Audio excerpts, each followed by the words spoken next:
Welcome back to the True Geordie Extra channel. Don't forget to subscribe if you want more fight content from me and all this other stuff I'm putting out on this channel. But today we're talking about Usman versus Burns, which happened last weekend, and how that impacts the UFC. This man reminds me a bit of Jon Jones, like in the way he's as big as possible for the weight class. Like 6 foot tall for a welterweight is fucking big.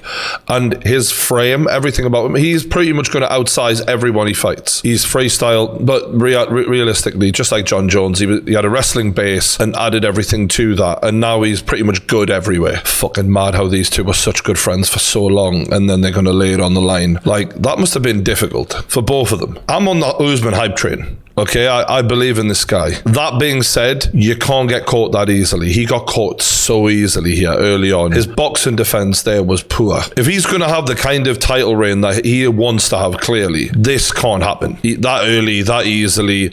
He trained with Burns before. He said he caught him with the right hand. Like, the fact that he allowed that to happen when this is a fighter he knows better than anyone else. Other fighters will say that and feel confidence, like he can be caught. It isn't like some fighters, they just never get touched. Like he's in a really vulnerable position seconds into this fight. What I will say is the recovery was absolutely astounding.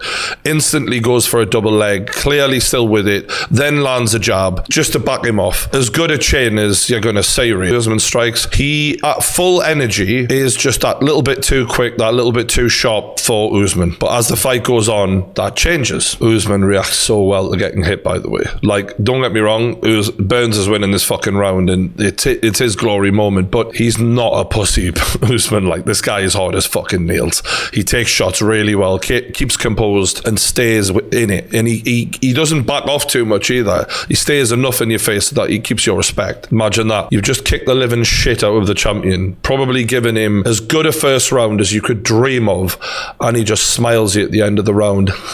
Like, that is not good. I credit Usman with the switching of stances. It's technical and it's going to give the other guy a lot of issues, and if you know what you're doing with it, it can cause him major problems because it can be so confusing to be on the other end of. But if Usman doesn't know what he's doing and he starts dropping the wrong hand and all, this could fuck him up down the road if he's not careful. Beautiful jab from Usman, real good. Jabs aren't really used as much as they should be in MMA. Most MMA fighters on the feet, it's basic, isn't it? And that's because it doesn't have to be anything more than that a lot of the time. It blows my mind why jabs aren't used more in MMA. I'll never understand it. We've seen top fighters like GSP utilize it. You're landing damage without fully committing yourself. If you're trying not to be in too much of a vulnerable position for a takedown, a jab is a really good weapon to have. It's like they were never showing it. They don't care. They look like brawlers on their feet, MMA fighters, sometimes, because it is just going for the power shot, going for the knockout in a lot of these fights. Usman is showing a textbook way to use the jab to start turning the tide in a fight, getting the respect of the other guy, stopping him from getting his offense off. A jab is the first thing you learn in boxing, and yet in MMA, it makes you look like a genius. It's bizarre. Oh! Fuck me. Usman has power. And obviously because he's been training Burns to watch out for the jab, when he finally throws the right, he's not expecting that because of the pattern, and it's fucked him up there. And this is the question is, has Burns got it in him to do what Usman did, which is recover after taking one of those? Burns is just backing the fuck off, yeah. You see the difference? When Usman got clipped, yeah, he backs off a little bit, but he's still in front of you. He's not showing you he's scared or weak or vulnerable. Burns, completely different. He is backing the fuck off. He's like, I don't want any part of this right now. Completely different body language. And that is the difference between a champion mind state and someone who can't take the same level of pain. I love the way Usman's just stalking him down, not giving him a second to rest. No smiles this time at the end of that round. Now we're getting serious now. We're going for the fucking finish. And you can see Burns has the same challenge Usman had. Can you take the punishment? Can you turn the tide and come back and win the next round? Burns is just looking too relaxed here. You've just had your head jabbed jabbed off for the best part of 5 minutes in the last round. You can't do that. You know, you've got to have your defense up. You're getting jabbed the fuck you. You got to be anticipating the best weapon of your opponent. He's just not thinking at all. And that is why a jab lands and sends him to the floor. A jab doesn't usually drop people, but when you're not defending and not preparing for it at all, and you're walking into it like Burns has done there, I don't understand. Do you know what I mean? I know he got rocked a bit in the last round, but this isn't, it's poor defensive fighting. Usman's a fucking warrior, isn't he? Jesus. This is how he treats his friends. Do you know what I mean? This guy used to be his best friend for years. Like, there's pictures of them years ago with Burns having Usman on his fucking shoulders. They practice together daily, and he's like, I'm gonna put you away. You want to take my dream? You are dead. Credit to Burns. He's trying to survive. I'll give him that. Like, what we've seen in this fight is a talented fighter in Burns, but a true champion in Usman, who, even if you've got some things that he doesn't have, he finds a way. It's a bit like what Dustin Poirier said in the last fight. You know what I mean? Poirier was fighting a guy who maybe a bit quicker, maybe a bit better at landing those shots early on, but he finds a way because he's a champion up here. And that's the difference in fighters like Usman. When McGregor became champion, I know I was talking about McGregor, you can, complain about it if you want. McGregor won the title. We all see in the sort of relief on his face that I've reached the top of the mountain, which is why he never defended a title and why we never seen a long title reign from him, because that was mission accomplished. What I love about Usman is the look in his fucking eyes after his third title defense against the top fighter. No celebrations there, is there? That's not a celebration. That's a, you better fucking stay out my way. I'm a dog. Like, this ain't for you. I'm not for you, pal. Put some respect on my name. Look at the way he looks when he gets the fucking title put round his waist. Look at this. This is the happiest moment of his life, allegedly. That's what they all say, right? Look at the fucking look on his face here. That ain't a man who's satisfied. That ain't a man who feels like he's reached the top of the mountain. That ain't a man who's done achieving. This is a man who wants to put a fucking title reign together to become the most feared welterweight of all time. And that's exactly what he's fucking doing right now. Broke JSP's record for consecutive welterweight wins or whatever the fuck it was. And let's be real, like, JSP was a beast and deserves his place in the Hall of Fame, but this is a different, like, fighter. Usman's different. Up here, he is different to George.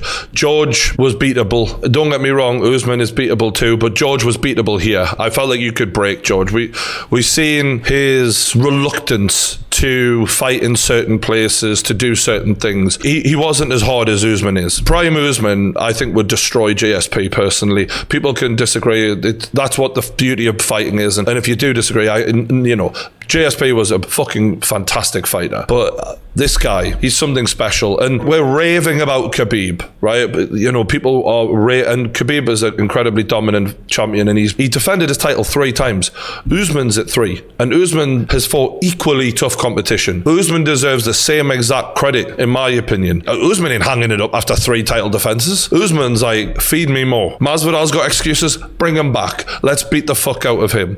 Don't get me wrong, that's an interesting fucking fight. Early on, Burns got in there. Maybe Masvidal on a full camp might get in there too. And if Masvidal hurts you, I put money on him being more ferocious to finish you than Burns was. But still, we have to give Usman the respect he deserves now. If you haven't before now, I mean, the Covington fight was the fight to do that, but the guy is defending it in devastating fashion, and he's got the hunger to put a legacy together. He's got like John Jones hunger when he was in his prime. All right, let's look at the welterweight division here. Right, Gilbert Burns. Burns did some stuff to him early on, but the champion came through and devastating finish. Exact same story against Covington. Exact same story. They're the two, 1 and 2 in the division. Leon Edwards hasn't fought yet. It looks like he might be fighting Covington or Masvidal. I don't know what the fuck's going to go in there because he's not having Chimaev now. Masvidal could fight him again. You'd put your money on Usman, but I think I always give Masvidal a chance because he's got a little bit of magic in his hands. You don't know what's going to happen. Unless Chimaev, like, for example, really goes on a run, continuously unstoppable like we've seen him early on, I'm not sure who can stop Usman. This could be a title run that lasts forever. Do you know what I mean? It could go on for a long, long time. But we'll see. The point is, it's time to give him that respect now. So next month, we've got 2 fucking sick cards. March 6th, we've got the light heavyweight title. Blachowicz versus Adesanya. Adesanya moving up after successfully defending his middleweight belt and more than enough times to prove he's the king of that that division. Then he moves up. That's the way it should be, not straight away. I think he's got a really good chance of winning this fight, although I technically, in every way, I rate him as a better fighter than Blachowicz, but the weight jump is a worry because he isn't a real thick, light heavyweight. As he's skinny as fuck, it is going to favour Blachowicz, and the power Blachowicz has. It's like, can you take a shot from this guy? Because he gets hit sometimes, Adesanya, as great as he is at avoiding punches. If he does, then people are going to start talking, is he the greatest of all time? It's going to be in that conversation then, because the guy's looked fucking amazing since he's come into the MMA. And then later in the month, we've got Ngannou versus Stipe 2, and I give Ngannou a fucking great chance of that. And then John Jones is fighting the winner of that fight. If John Jones doesn't win that fight, or he does win it, and then maybe we have a Jones versus Adesanya fight later in the mind-blowing. MMA is great. I can't fucking wait for all of this. Let us know what you thought of the video in the comments below. Appreciate all the support. Hit the like button, subscribe to True Geordie Extra, and I'll see you later.